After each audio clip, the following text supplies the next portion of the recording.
और हम फिर कहते हैं आप चैनल पर, अगर कांग्रेस पार्टी आएगी जिसको लेकर जहां पर हमारे देश के माननीय प्रधानमंत्री जी बिरयानी खाने जाते हैं, एक टुकड़ा उस पाकिस्तान का हमारा देश और करेगा जब कांग्रेस पार्टी की सरकार आएगी। देखिए, भाजपा सरकार ठीक वैसे है कि सरकार की फाइलों में मौसम गुलाबी है, मगर ये दावे झूठे हैं और आंकड़ा किताबी है। हां, एक आंकड़ा जरूर है कि सरकार ने इन उद्योगों को लगाने के नाम पर जो बड़े बड़े आयोजन किए, उसमें कई 100 करोड़ रुपए के खर्च आए हैं। वो खर्च उत्तर प्रदेश के टैक्स पेयर के पैसे से आए हैं। उत्तर प्रदेश में जो लोग टैक्स देकर उत्तर प्रदेश के विकास के लिए उम्मीद रखे थे, उनमें सरकार के मंत्रियों ने, सरकार ने अपने चेहरे को चमकाने का काम किया है।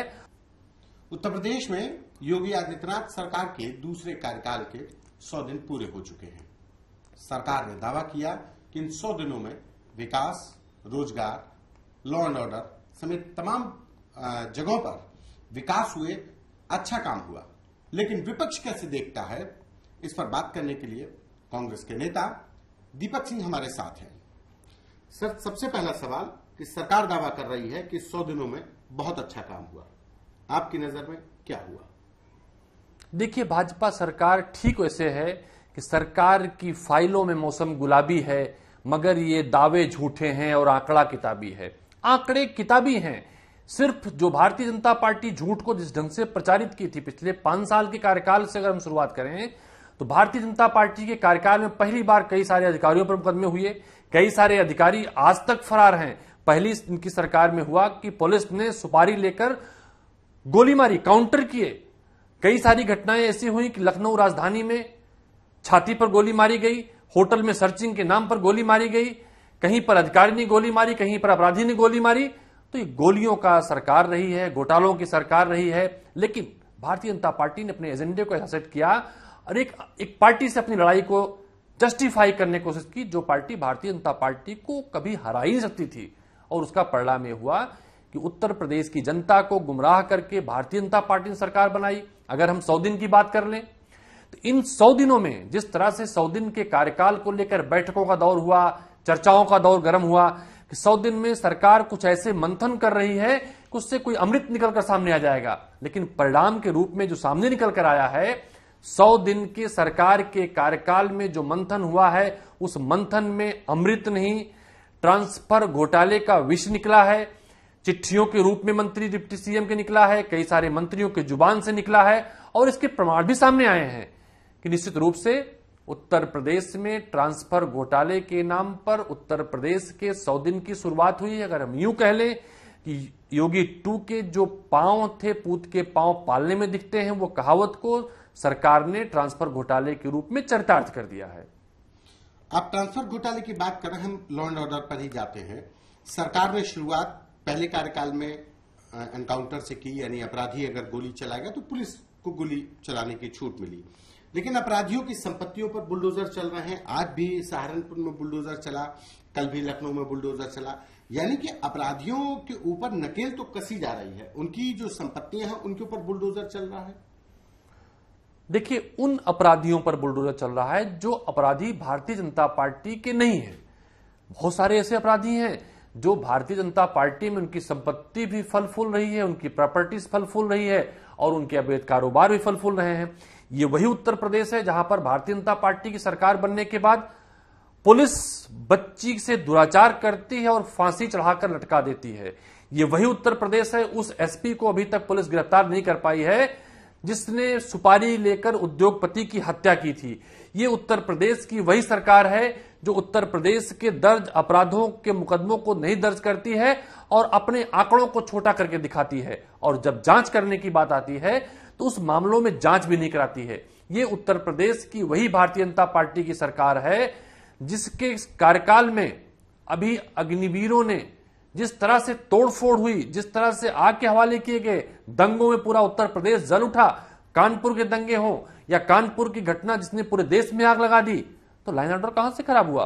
उत्तर प्रदेश की उस घटना से माननीय उच्च न्यायालय को सख्त टिप्पणियां करनी पड़ी, सरकार के खिलाफ आदेश करने पड़े, तो उत्तर प्रदेश ही केंद्र बिंदु रहा है। तो ये मानता हूं कि उत्तर प्रदेश की सरकार का एजेंडा विकास नहीं है। उत्तर प्रदेश की सरकार या भारतीय जनता पार्टी का एजेंडा जाति है, धर्म है, सांप्रदायिकता है, दंगे हैं, अपराध को बढ़ावा देना है, सुपारी क्लियर करके पुलिसों से गोली मरवाने का है। कानून का राज नहीं है। अपनों के लिए दूसरे नियम और गैरों के लिए दूसरे नियम। अपराधी होता है वो किसी पार्टी का हो। और सबसे बड़ी बात होती है कि उत्तर प्रदेश में विकास का एजेंडा होना चाहिए। मेरा सवाल है भारतीय जनता पार्टी से कि भारतीय जनता पार्टी के लोग अगर बताएं किस जनपद में इन्होंने कौन सी इमारत खड़ी की है, किस जनपद में इन्होंने पीएससी बनाई है, सीएससी बनाई है, किस जनपद में बस अड्डे बनाए हैं, किस जनपद में रेलवे स्टेशन बनाए हैं, किस जनपद में कोई बड़ी इमारत खड़ी की है, बताएं नाम। विकास तो यही होता है। कितने रोजगार दिए हैं, वादा कितने ज्यादा रोजगार का था, रोजगार की रूप में गिरावट आई है। तो अगर इसे अच्छी सरकार कहते हैं तो बुरी सरकार कौन सी होती है? सरकार कहती है कि ग्राउंड ब्रेकिंग सेरेमनी करके करोड़ों का यहाँ पे निवेश आया है, डिफेंस कॉरिडोर बन रहा है, बुंदेलखंड एक्सप्रेस का उद्घाटन होने वाला है, पूर्वांचल एक्सप्रेस का हो चुका है। तो ये विकास की गति पर है। अच्छा सवाल पूछा आपने। उत्तर प्रदेश में 1352 बड़ी सड़कें बनी है, तो क्या उन 1352 सड़कों में 2 सड़कें विकास होती हैं? सतत प्रक्रिया है। पूर्वांचल एक्सप्रेस बना है, बुंदेलखंड एक्सप्रेस बनेगा। उसके पहले अगर सड़कों की फेहरिस्त गिने तो उत्तर प्रदेश का कौन सा शहर है जो चौड़ी डिवाइडर सड़कों से कनेक्टेड नहीं है? उत्तर प्रदेश सड़कों के मामले में कांग्रेस सरकार में समृद्धशाली राज्य बन चुका था। अगर भारतीय जनता पार्टी पीठ थपथपाती है तो मुझे लगता है इनको अपने राज्य के अन्य आईनों में देखना चाहिए। यहां विकास इसलिए हुए थे, अमेठी और रायबरेली की तरफ से निकलने वाली कई सड़कों को राहुल गांधी जी और सोनिया गांधी जी के प्रयासों से उस दौर में नेशनल हाईवे और स्टेट हाईवे कराए गए थे।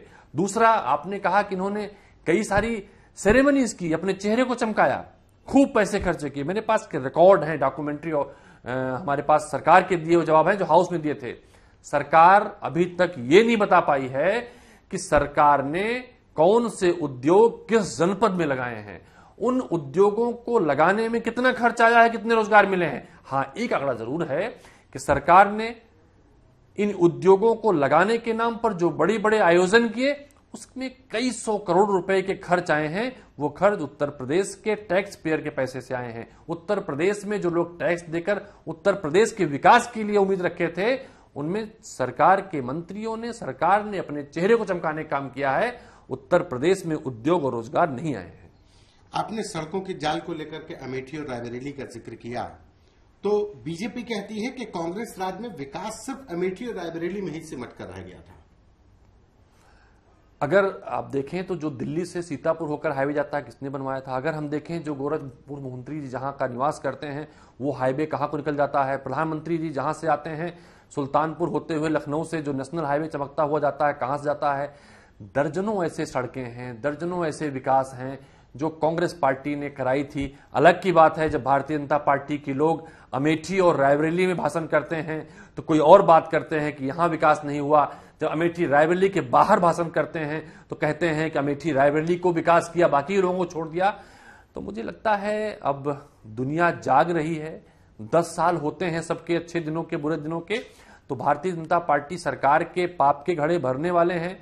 दोहरी बातें करके जनता को गुमराह नहीं कर सकते हैं, तो इनको जवाब मिलेगा। इस बार जिस तरह से प्रदेश की जनता से भूल हुई है और देश की जनता ने जो बड़ी उम्मीदें लगाई थी अच्छे दिनों के, 2 करोड़ रोजगार के, भारत को समृद्धशाली बनाने के, उन आंकड़ों में बड़ी सारी गिरावट आई है। तो देश की और प्रदेश की जनता सूद ब्याज से वापस कर देगी। आज आपने एक पत्र लिखा है मुख्यमंत्री को, लिखा है कि 100 दिन में मंथन हुआ, मंथन में अमृत निकलना था। पूरा ये पत्र क्या है, क्या मजमून है और क्या उद्देश्य है, क्या चाहते हैं उस पत्र के जरिए? देखिए, बड़ा गंभीर प्रश्न है। उत्तर प्रदेश के डिप्टी सीएम ने पत्र लिखा है कि जो ट्रांसफर हुए उनको जानकारी नहीं है। मेरी व्यक्तिगत जानकारी है कई सारे विभागों के बारे में कि वहां के मिनिस्टरों को ट्रांसफर पोस्टिंग की जानकारी नहीं रही। मेरी व्यक्तिगत जानकारी है कई सारे दागी लोगों को उनके मन मौफिक पोस्टें पैसे लेकर दी गई हैं। तो मैंने पत्र लिखा है, अगर मुख्यमंत्री जी का जो वेश है उसका सम्मान देश करता है, प्रदेश करता है, तो क्या वो ईमानदार उस वेश के अनुसार दिखना चाहते हैं? अगर दिखना चाहते हैं तो उस पूरे प्रकरण की, ट्रांसफर घोटाले के पूरे मुद्दे की, चूंकि डिप्टी सीएम ने पत्र भी लिख दिया है और कई सारे मंत्रियों ने मुख्यमंत्री से कहा है इसकी जानकारी आप लोगों तक भी पहुंच जाएगी। हो सकता है कल परसों तक बहुत सारे मंत्री मुखर होकर चीजों को कह दें, तो मुख्यमंत्री इसकी एसआईटी जांच करा लें ट्रांसफर पोस्टिंग घोटाले की, जो इस मंथन में विष के रूप में निकला है। इसकी जांच के बाद एक श्वेत पत्र जारी कर दें कि घोटाले हुए हैं कि नहीं हुए हैं, प्रदेश जान जाए। चीजें स्पष्ट हो जाएं, अगर जांच नहीं कराई जाती तो ये उत्तर प्रदेश के लोग मानेंगे कि उत्तर प्रदेश के 100 दिन में जो उत्तर प्रदेश को पहली सौगात मिलनी थी वो सौगात घोटालों के रूप में मिली है, और उस घोटाले का नाम है उत्तर प्रदेश का ट्रांसफर और पोस्टिंग घोटाला। बात उत्तर प्रदेश सरकार के बाद थोड़ा राजनीतिक हो जाए, आपकी पार्टी की भी बात हो जाए। उत्तर प्रदेश में कांग्रेस के जो हाल बेहाल है उसको कैसे देखते हैं, कैसे बेहतर होगा? आप कह रहे हैं कि जनता उब चुकी है, इनके बीजेपी के पाप का घड़ा फूट चुका है, लेकिन कोई विकल्प भी तो होना चाहिए। तो कांग्रेस कहां खड़ी पाती है अपने आप को? कांग्रेस अपने आप को देश और उत्तर प्रदेश के साथ खड़ा पाती है, उत्तर प्रदेश के लोगों के मुद्दों के साथ अपने आप को खड़ा पाती है। कांग्रेस पार्टी एक मजबूत और उस विपक्ष के रूप पाती है जो सरकार से सवाल करती है और सरकार से लड़ती है। और ये एक चीज हम मानते हैं, जो बातें चलती हैं, निश्चित रूप से हमारी पार्टी देश की सबसे पुरानी पार्टी है। और आपने बाज की कहानी पढ़ी होगी, मैं आपके दर्शकों से भी अनुरोध करूंगा कि बाज की कहानी पढ़ें। जब लोग बाज को बूढ़ा समझने लगते हैं तो बाज एक क्रिया के अनुसार पूरी ताकत साथ दोबारा लौट कर आता है और उसमें ज्यादा ताकत होती है।